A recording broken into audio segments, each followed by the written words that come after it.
बिस्मिल्लाहिर्रहमानिर्रहीम। मुग़ल शहनशाह जहांगीर के 5 बेटे थे। खुसरो मिर्ज़ा, परवेज़ मिर्ज़ा, शाहजहां मिर्ज़ा, शहरयार मिर्ज़ा और जहांदाद मिर्ज़ा। शाहजहां तीसरा बेटा था और शहरयार चौथा बेटा था। मलका नूरजहां ने जहांगीर से दूसरी शादी कर रखी थी। पहले शौहर में से इसकी एक बेटी थी जिसका नाम बहरुन्निसा था।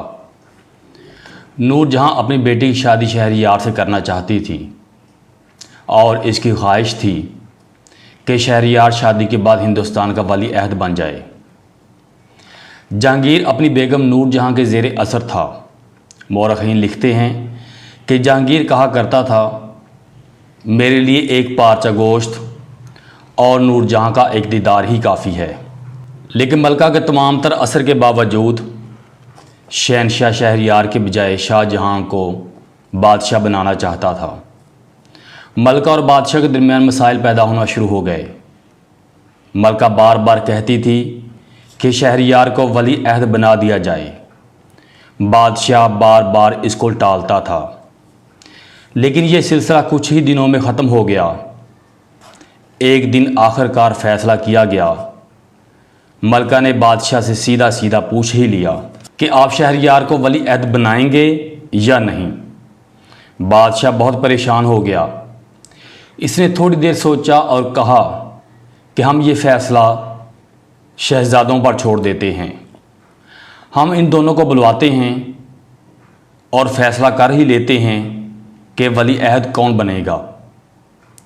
उसके लिए ज़रूरी ये है कि मैं दोनों से एक एक सवाल करूँगा और जिसका जवाब अच्छा होगा हम उसको हिंदुस्तान का बादशाह नामज़द कर देंगे। मलका ने कुछ देर सोचा और आखिरकार मान गई।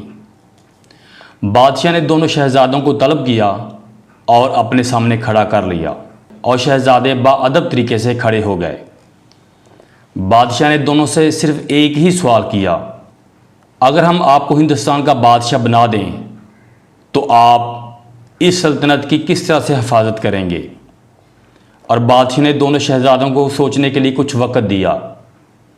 कुछ देर के बाद शहज़ादा शहरयार बोला, अब्बा हजूर, अगर आपने मुझे ये ज़िम्मेदारी सौंपी तो मैं माँ की तरह इसकी खिदमत करूँगा। बादशाह और मलका ने सुना और बादशाह ने पूछा कि ऐ शहज़ादे, इस सल्तनत की हिफाजत माँ ही की तरह क्यों करेंगे, बाप की तरह या औलाद की तरह से इस सल्तनत की हिफाजत क्यों नहीं करेंगे। शहज़ादे ने जवाब दिया कि माँ हमें जन्म देती है, हमारी हिफाजत करती है और हमारी परवरिश करती है। अगर माँ ना हो तो हम पैदा ही ना हो सकते और ना ही पल कर जवान होते। माँ अल्लाह ताला की नज़र में एक अजीम हस्ती है। माँ के पाँव में अल्लाह ताला ने जन्नत रखी है और दुनिया का बुरे से बुरा मुसलमान भी इस जन्नत को अपने हाथों से नहीं जाने देगा। मैं सादतमंद बेटे की तरह इस मुल्क को अपनी माँ की तरह समझूंगा और इसकी खिदमत करूंगा। बादशाह इसके बाद शाहजहां से मुखातब हुआ और पूछा कि ऐ शहज़ादे, अगर आपको ये ज़िम्मेदारी सौंपी जाए तो आप इसकी खिदमत किस तरह से करेंगे। शहज़ादे ने जवाब दिया कि ऐ अब्बा हजूर, मैं इस मुल्क की हिफाजत नहीं करूँगा, मैं इससे महबूब की तरह मोहब्बत करूँगा।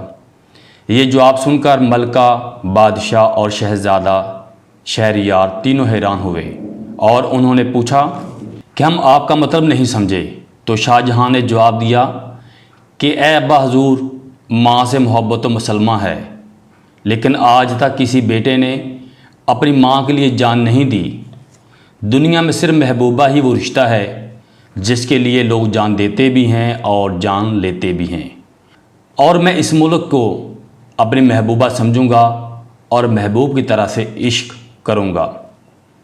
अगर मुझे इसके लिए जान देनी पड़ी तो मैं जान दूंगा, अगर मुझे इस महबूबा के लिए जान लेनी पड़ी तो मैं जान लूँगा।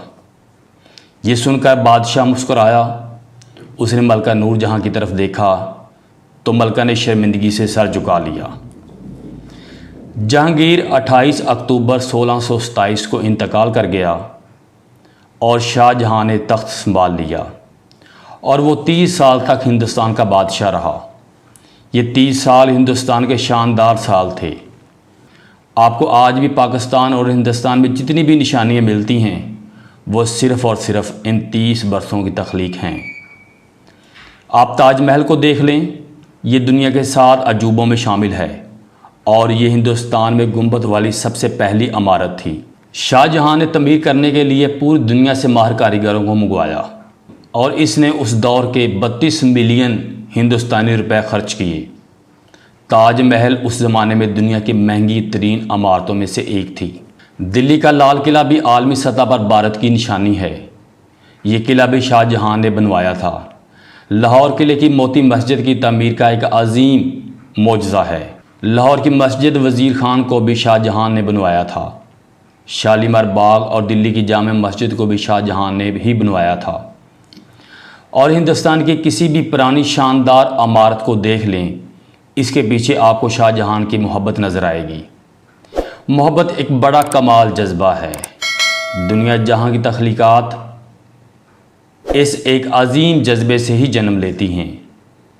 यही मोहब्बत एक आम से शायर को अजीम बना देती है और यही मोहब्बत एक आम से दुकानदार को ताजर बना देती है। मोहब्बत इंसान को अंदर और बाहर से जलाकर कुंदन बना देती है। अगर एक इंसान जितना वक्त अपनी महबूबा या महबूब को देता है, उसे आधा वक्त अपने मकसद को दे दे। जितनी मोहब्बत अपने महबूब या महबूबा से करता है, उससे आधी मोहब्बत अपने इरादे से कर ले, तो जान लो आने वाले चंद ही बरसों में वो कामयाबी की मंजिल तय करता हुआ दुनिया को हैरान कर देगा।